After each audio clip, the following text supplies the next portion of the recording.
বেগুন তো অনেকভাবেই ভাজা খাই, বাট আজকে একটু অন্যভাবে ট্রাই করে চলুন। আর এইভাবে ট্রাই করে যে এত মজা হবে কখনো বুঝিই নাই। কথা না বাড়ায় ডিরেক্ট রেসিপিতে চলে যাই। ফার্স্টে হচ্ছে আমি কতগুলো বেগুন নিয়ে নিছি। নর্মালি আমরা তাল বেগুন বাসায় ভাজা করে খাই, বাট আজকে ওই বেগুনটা বাজারে পাই নাই, তাই ভাবলাম এটা দিয়ে কাজ চালাই দেই। তো ফার্স্টে হচ্ছে সুন্দরভাবে বেগুনগুলোকে ধুয়ে নিছি। এবার এটাকে লম্বা লম্বা করে কাজ করব, এই প্ল্যানটা আমার মাথায় ঘুরতেছিল যে এইভাবে ভাজা করে খাবো। তো এখন চিকন চিকন করে মধ্যে থেকে স্লাইস করে নিব, কিন্তু বেগুনটা আস্তেই থাকবে, মানে স্লাইসগুলোকে পুরোপুরি কাট করব না, মাথাটা একসাথেই থাকবে যেভাবে দেখতে পাচ্ছেন। এখন সুন্দরভাবে এগুলাকে কেটে নিব। পছন্দের মানুষগুলোকে রোজ রোজ আই লাভ ইউ বলতে না পারলেও বলতে পারি আই লাভ বেগুন, কারণ সবজির মধ্যে বেগুন আমার সবচেয়ে পছন্দের সবজি। এটাতে যদিও অ্যালার্জি থাকে, এর ওখানে হাত চলে যায় খাওয়ার পরে, কিন্তু কি করার, খাবো আর এখানে ওখানে চুলকাবো, তাতেও প্রবলেম নাই, বাট বেগুন চাই।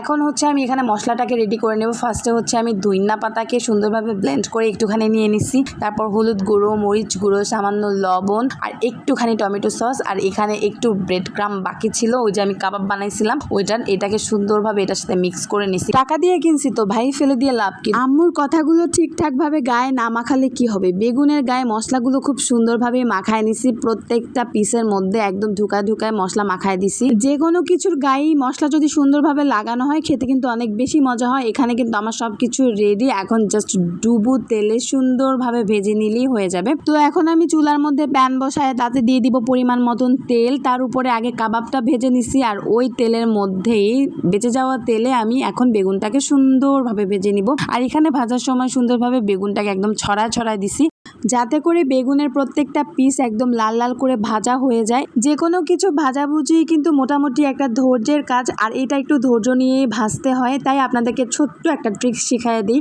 আপনারা যখন কোনো কিছু ভাজতে যাবেন তখন মনে করবেন যে আপনার পিছনে আপনাকে নিয়ে এত বড় বড় রচনা লিখে না, তাদেরকে এই গরম তেলের মধ্যে একদম উল্টায় পাল্টায় ভাজতেছেন, তাহলে দেখবেন যে আপনার ধৈর্য একদম উপচা পড়তেছে। তো আমার বেগুন ভাজা কিন্তু মোটামুটি রেডি। আমি একটু সফটই তুলে নিছি, যেহেতু আমি পোলাওয়ের সাথে খাবো, দ্যাটস ওয়াই। খালি খেতে চাইলে আপনারা আর একটু ভাজা করে একটু শক্ত করে তুলতে পারেন, তাহলে বিষয়টা আরো ক্রিস্পি লাগবে, লাইক চিপসের মতন করে। এবার আমি পোলাওয়ের সাথে নিয়ে নিছি কাবাব, আর মাংসের সাথে বেগুন ভাজাটা খেতে অতুলনীয় লাগছে। যাই হোক, আজকের ভিডিওটা এই পর্যন্ত। আশা করি ভিডিও আপনাদের ভালো লাগবে। ভিডিও ভালো লাগলে একটা লাইক করে দিবেন, কমেন্ট করে দিবেন। That's all for today. Allah Hafiz.